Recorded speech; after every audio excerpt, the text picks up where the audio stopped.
Have any favorite problems you would love to solve just today? Are we talking about feed, getting rid of antibiotics? I mean, there's a lot of problems to tackle, but do you have anyone that you really want to solve today that you feel like is necessary? Or do you feel like as long as the progress is good, we should just keep on going and, go month by month? So those two are two of the most pressing challenges in aquaculture, and they're also a little infuriating. Like, can't we just outlaw antibiotics for farming and say we have to solve it because there's no other way forward? And potentially maybe fish meal as well. I wouldn't go there, but just like, can't we just, we know that when we're forced to do something, we adapt, we innovate, we figure it out, and we get there, and usually really fast. And in those two cases, we need to be really fast. They're both kind of urgent situations. So those are definitely two priorities of Aqua Spark.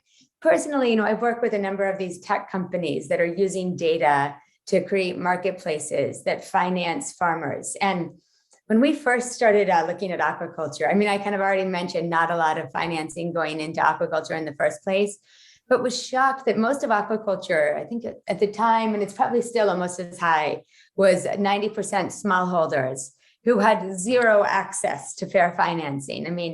They would get loans from the feed distributor who they needed feed from, right? And it wasn't always the most just system.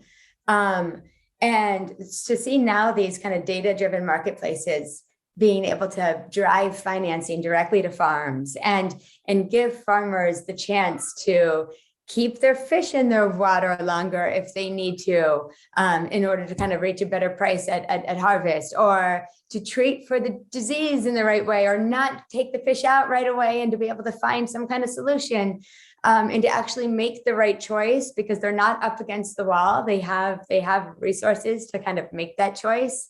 That feels like it solves a tremendous amount already.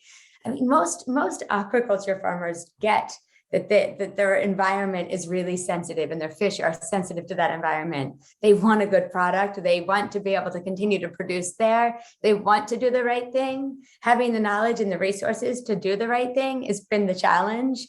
And we're seeing kind of data solve that challenge by bringing in service providers and access to market and other things to help them get through it. Very good points. Another question that's interesting. Do you feel like should it be easier for people to become farmers themselves, right? Because there's very hard to get an entry point as a farmer, especially this is, of course, I only know Norway, right? But like it's very hard to get the license to be able to operate in the oceans because, oceans are tricky. Like who owns the ocean? Does everyone owns them, or should every person have, their own slot in the ocean and take care of that slot? Because yeah, ocean is just like a very hard space to regulate because there's so many interests that play at the same time, right? Mm-hmm. And I think Norway and I you know much better than me the backside of the story of kind of permit applications and whatnot. But I really value that they do such a thorough job of making sure that the site is okay and that they have tight regulations there around permitting. But I agree. One of our big strategies in sub-Saharan Africa, we're launching a kind of a subsidiary of Aqua Spark just focused on Africa to really catalyze the development of a sustainable aquaculture industry there. We're working with some larger tilapia producers now that are fully vertically integrated. And so the idea is that they will catalyze outgrower programs with seed, with feed, with access to financing, with help getting the permit or the permit already in place, and to really start growing an industry with kind of like-minded farmers and the best inputs and knowledge available. And I think, yes, that needs to happen in other regions as well. If you look at another point, which I think I discussed this with Adam Draper, who also invests in the ocean, is that if you look at the talents going into the industry, it's very much dependent on the countries, but there has to be a fair argument to see that many smart and driven people don't necessarily have a dream of aquaculture. Maybe they have a dream of space, technology, electric cars, etc. If you just look at the talent pool, do you feel like there should be a lot more people tackling these issues? That it also needs to be like a great place for like hungry entrepreneurs to work with the ocean? Because it seems like there's so many problems they could solve, but maybe it's just this. It seems like it's not always on the radar. No, first of all, yes is the answer, but we also need more capital to back them in their ideas, and we need more investors in this space.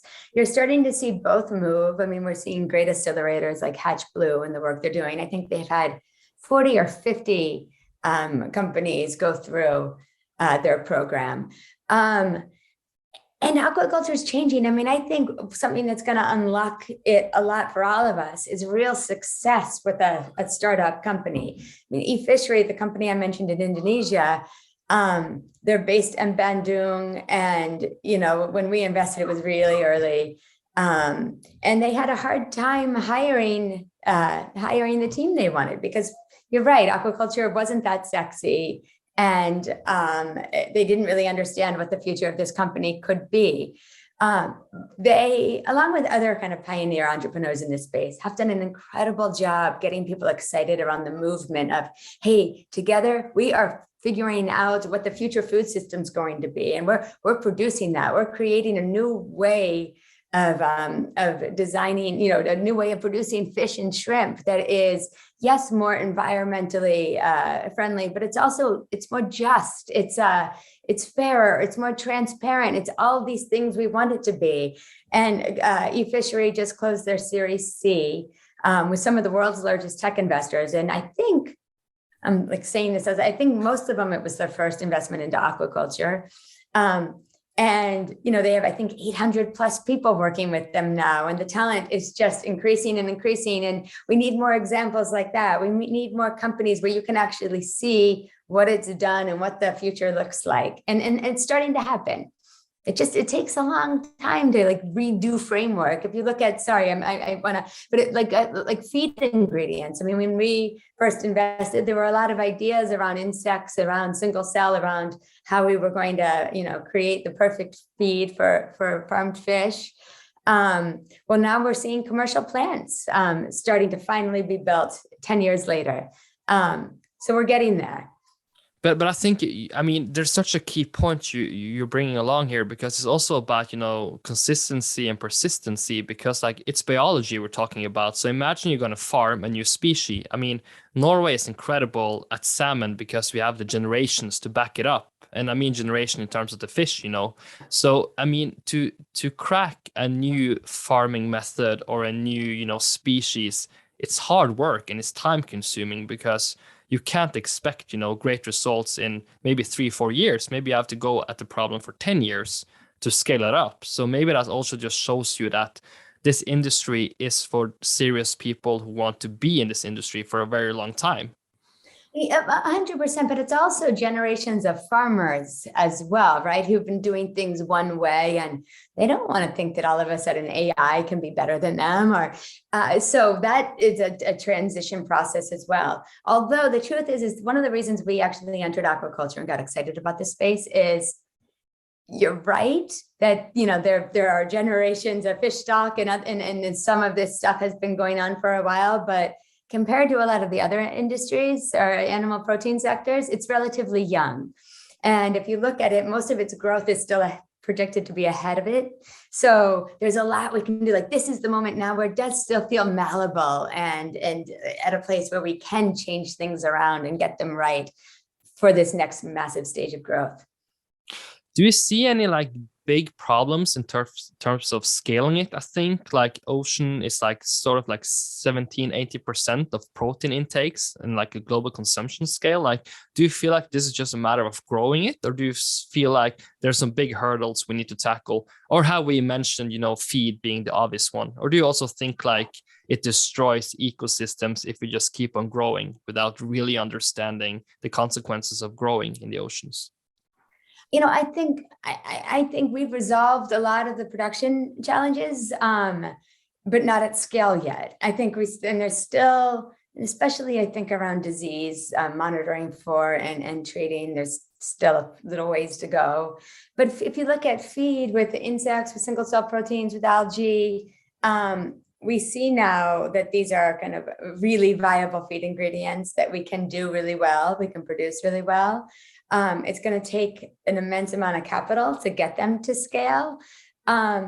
I think we probably have, I'm really an optimist, but 5-10 more years of really resolving challenges. And then we really need to scale what we have out there. But if you already kind of look at some farms that are at a pretty big scale, producing really, really well now, which was not the case 10 years ago.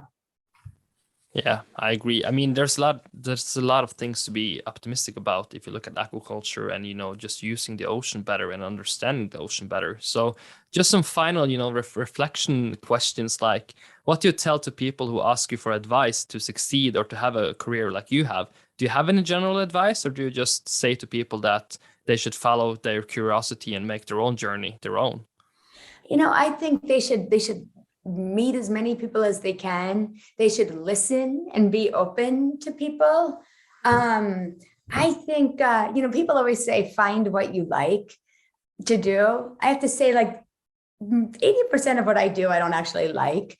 But I love being a part of this world. I feel really lucky that I get to be a part of the conversation around kind of our future food system and change. And I think find something that you're really grateful to participate in. That you're kind of, again, honored to be a part of, proud to be a part of. That to me, that's almost more, that's what gets you to show up every day. More so than, I'm going to have fun at work today. It's up to you to figure out how to enjoy whatever you're doing. Right, that's a lens you put on.